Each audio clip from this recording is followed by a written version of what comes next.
अच्छा, कभी सोचा है कि हमारे चारों तरफ जो कुछ भी है, मतलब कुर्सी, पानी और हाँ, हवा भी, ये सब आखिर है क्या? असल में ये सब पदार्थ हैं। तो चलिए आज इसी की मजेदार दुनिया को समझते हैं। तो सबसे पहले दिमाग में यही सवाल आता है ना, कि भाई हवा तो दिखती नहीं, तो फिर वो पदार्थ कैसे हो सकती है? सवाल तो बिल्कुल जायज है। जरा सोचिए, अगर हवा पदार्थ ना होती तो सांस लेना, हाँ, मुफ्त का वाईफाई ढूंढने जैसा हो जाता। मतलब कभी मिलती, कभी नहीं। तो फिर आखिर ये पदार्थ है क्या? चलिए इसका एक सिंपल सा रूम समझते हैं, जो असल में सब कुछ एक्सप्लेन कर देता है। और यकीन मानिए, ये बहुत ही आसान है। साइंस की भाषा में पदार्थ की एक सीधी सादी परिभाषा है, कोई भी चीज जिसमें वजन हो, मतलब मास हो, और जो जगह घेरती हो। बस यही दो शर्तें हैं और कुछ नहीं। जैसे एक किताब को ही ले लीजिए, उसका अपना वजन है और वो जगह भी घेरती है। पानी, वो भी। और हाँ, हवा भी। और मोबाइल फोन, अरे वो तो आज का सुपर मैटर है। अच्छा, अब थोड़ा और अंदर चलते हैं, देखते हैं कि ये सारी चीजें आखिर बनी किस चीज से हैं। समझिए, ये इनकी सीक्रेट लाइफ में झांकने जैसा है। हर पदार्थ, चाहे वो कुछ भी हो, असल में छोटे, बहुत ही छोटे छोटे कणों से मिलकर बना होता है। इतने छोटे कि उन्हें अपनी आंखों से देखना तो नामुमकिन है। और ये जो मिसाल है ना, बिल्कुल सटीक है। ये कण एकदम मम्मी के गुस्से जैसे हैं, जो दिखाई तो नहीं देता, पर उसका असर वो तो पूरे घर में महसूस होता है। तो इन कणों के बारे में 3 खास बातें हैं जो हमें हमेशा याद रखनी है। एक, कि ये बहुत ही छोटे होते हैं। 2, ये कभी भी शांत नहीं बैठते, मतलब हमेशा मूव करते रहते हैं।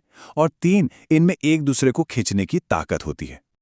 तो अब बात करते हैं पदार्थ की अलग अलग पर्सनैलिटीज की। जी हाँ, इनके भी अपने अपने व्यक्तित्व होते हैं। और मुख्य तौर पर इनकी 3 पर्सनैलिटीज हैं। देखिए, हर स्टेट का अपना अलग हिसाब किताब है।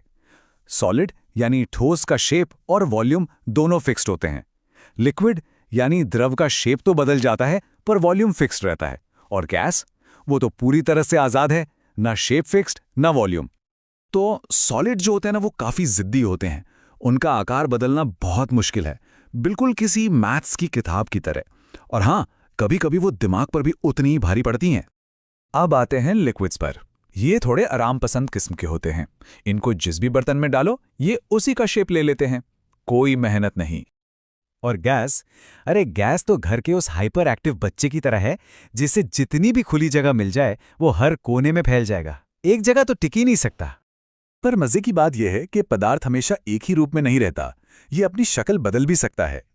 चलिए देखते हैं कि ये जादू होता कैसे है। इसका सबसे बढ़िया एग्जाम्पल तो पानी ही है। देखिए, सॉलिड बर्फ को जब गर्मी मिलती है तो वो पिघलकर लिक्विड यानी पानी बन जाता है। और जब उसी पानी को और ज्यादा गर्मी दी जाती है तो वो गैस यानी भाप बनकर उड़ जाता है। तो अब समझ आया कि गर्मी मिलते ही पार्टिकल्स कैसे फैलने लगते हैं। शायद यही वजह है कि गर्मी की छुट्टियों में बच्चे भी गैस बन जाते हैं, घर के एक कोने में टिकते ही नहीं हैं। अच्छा, एक और मजेदार सवाल है। कभी सोचा है कि परफ्यूम कमरे के एक कोने में लगाते हैं और उसकी खुशबू पूरे कमरे में कैसे फैल जाती है? इसका जवाब है डिफ्यूजन। अरे, ये तो खुशबू का डेटा फ्री व्हाट्सएप है, जो अपना मैसेज बिना इंटरनेट के ही सब तक पहुंचा देता है। चलिए अब फटाफट से उन मेन पॉइंट्स पर नजर डाल लेते हैं जो हमने अभी तक समझे, ताकि सब कुछ अच्छे से याद रहे। तो ये 4 बातें गांठ बांध लीजिए। पहली, मैटर यानी पदार्थ वो है जिसमें मास हो और जो जगह घेरे। दूसरी, इसकी 3 स्टेट्स हैं, सॉलिड, लिक्विड और गैस। तीसरी, इसके पार्टिकल्स हमेशा हरकत में रहते हैं। और चौथी, टेम्परेचर से इसकी स्टेट बदली जा सकती है।